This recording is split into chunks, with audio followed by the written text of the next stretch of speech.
6-foot table talk as we find out who walks the walk. It's the bane of our existence to practice social distance. 6-foot table talk. Hello and welcome to 6-Foot Table Talk, a series bringing civil discourse and understanding back to the table. My name is Nigel Eastman and I am honored to be your host. But this series is not about me. This series is about the conversation. So let the talk begin. Hello and welcome to 6-Foot Table Talk. My name is CJ Rice and I am the youth minister here at FUMC Plano. And I'm joined by my friend. I'm Nancy Bryan. I'm your Director of Communications here at First United Methodist Church, Plano. Yes, and today we are talking about something that is really fun for Nancy and I. We are talking about the Enneagram. And you might be sitting on your couch right now or listening to us in your car, be safe, or anywhere that you might be, and you are saying, Enneagram, what is that? Like, tell me more about that. And we're going to dig into it just a little bit. It's an intro level kind of introduction to the Enneagram. And some of you might know the Enneagram, and that's why you're here today. And you just want to listen to us talk about the Enneagram, which is totally great. We're gonna have a good time. So I learned about the Enneagram about 6 to 7 years ago. My best friend told me about it, and I took a little quiz on an app. Right, that I had to answer all these questions, and the Enneagram told me that I was this particular number over here. I'm not going to tell you this particular number over here. And then several years later, I started working at FUMC Plano, and us as a staff, we went and did an Enneagram class with a certified Enneagram person, and I actually learned that my true number was a different number.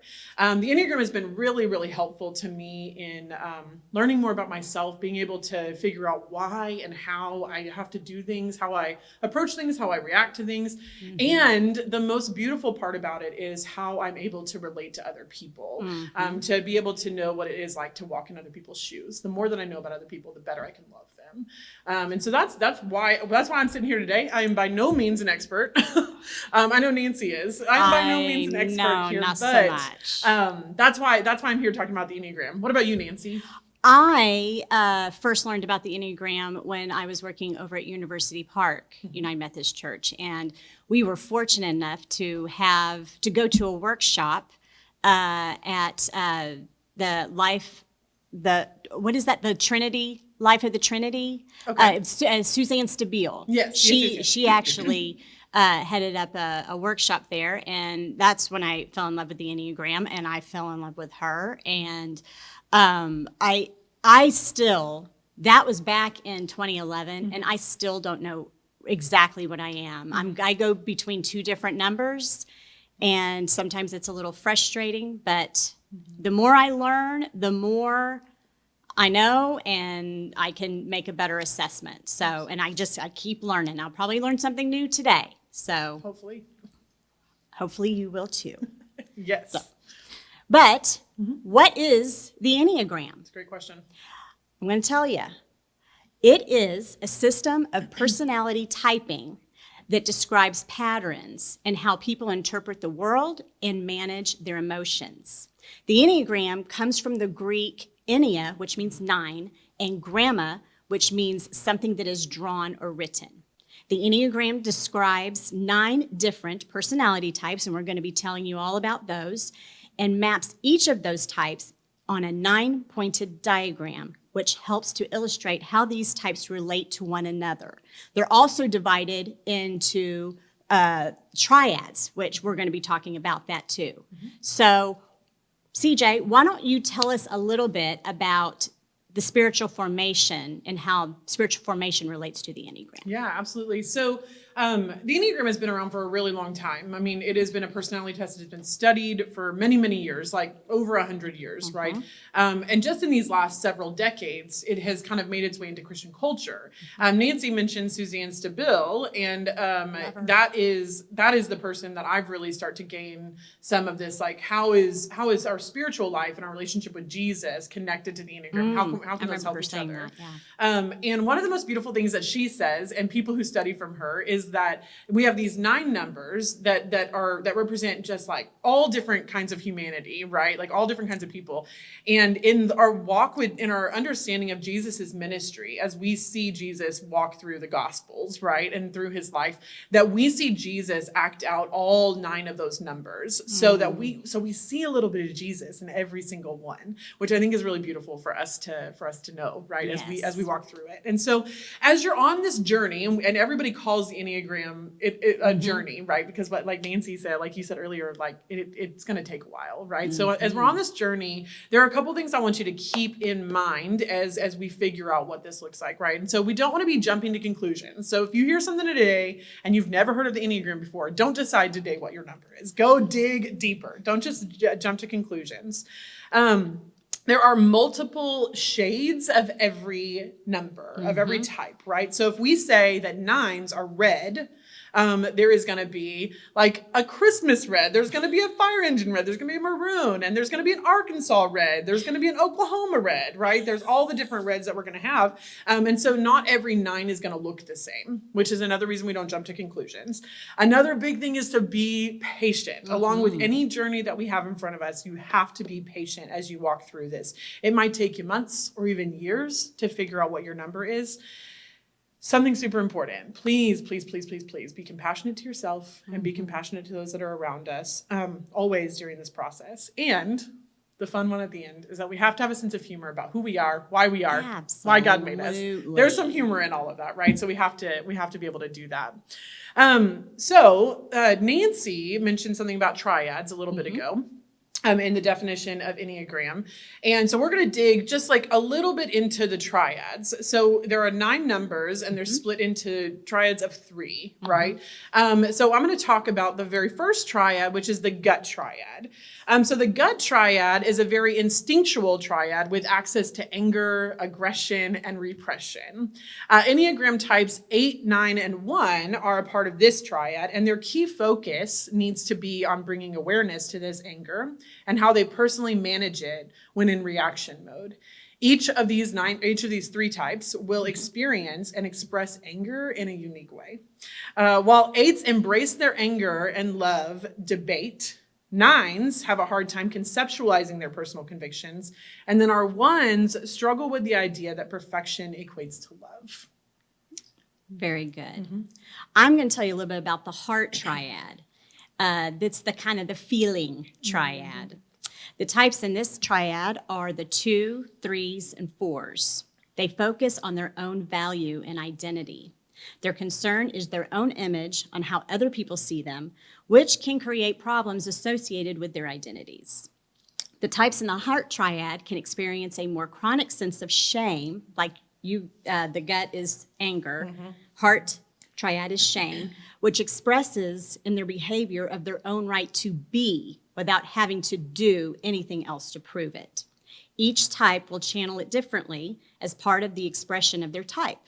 While 2s deal with the struggle of love if they aren't giving, 3s struggle with feelings of worthiness if they aren't performing, and 4s struggle with acceptance if they don't stand out enough. Yeah.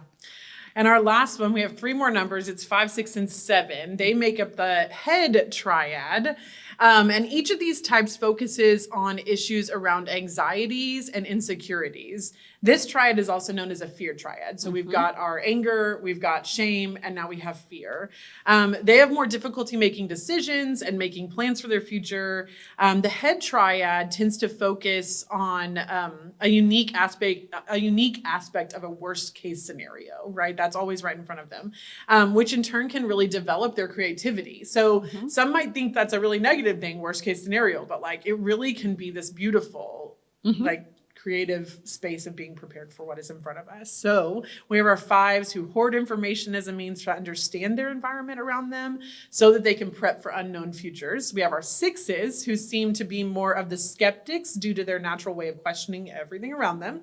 And then we have our 7s who often struggle with facing their fears head on and sometimes even neglect admitting their fears that are right in front of them. Very nice. Okay, you know what? We're going to do something fun. Love it. I love fun. What we're going to do, instead of like just focusing on our own numbers, because, you know, 8s are the best and 2s come in a close second. Absolutely. We're going to give you a snapshot of each of the Enneagram numbers. We're going to talk about their basic fears. We're going to talk about basic desires, what they're like at their best, what they typically have problems with. And this is the fun part. We're going to give you examples of a few different people in each type of personality. Each number. But what do we have to remember? We have to remember that, and we haven't mentioned this yet, but we do have to remember that in Enneagram work, as you're in this journey, since it has to do with internal motivation, then we have to really know that like only CJ can say what CJ's number is, because only CJ understands her internal motivation. Only CJ understands childhood issues, trauma, beautiful things, all the above, and how that has kind of translated into my adult life, right? So only I get to decide. So these are just like speculations. Like these people did not take an Enneagram quiz 100 years ago that we know of. So this is just speculations, but it's fun and it gives you an idea of some personalities. So I'm going to start with the 8s, which we call the challengers. Me and Nancy, we call the challengers. So the 8's basic fear is that they could be harmed or controlled by others around them. Their basic desire is to protect themselves or to be in control of their own life and their own destiny. At their best, they're self-mastering, using their strength to improve others' lives. And typically they're going to have problems with their tempers and with allowing themselves to be vulnerable to the people around them. Nice. Some famous people that we are speculating could be 8s are Martin Luther King Jr., Muhammad Ali, and Queen Latifah. I think that's fun. That. Yeah. Yes. Okay, so after 8s is the 9s. They are the peacemakers. My sweet sister is a 9. No. The basic fear of a 9 is of loss and separation. Their basic desires to have inner stability, peace of mind. At their best, they are all embracing. They are able to bring people together and heal conflicts. And they typically have problems with inertia and stubbornness. A few famous people are Queen Elizabeth, Abe Lincoln, James Taylor, and Audrey Hepburn. Yes, I love that. So now we have our 1s moving around the circle. We're still in our gut triad here, just to like reference back to the gut triad. We have our 1s, which are called the perfectionists. Their basic fear is being corrupt or defective. Basic desire is to be good, to have integrity, and to be balanced. At their best, 1s are wise, they're discerning, realistic, and noble.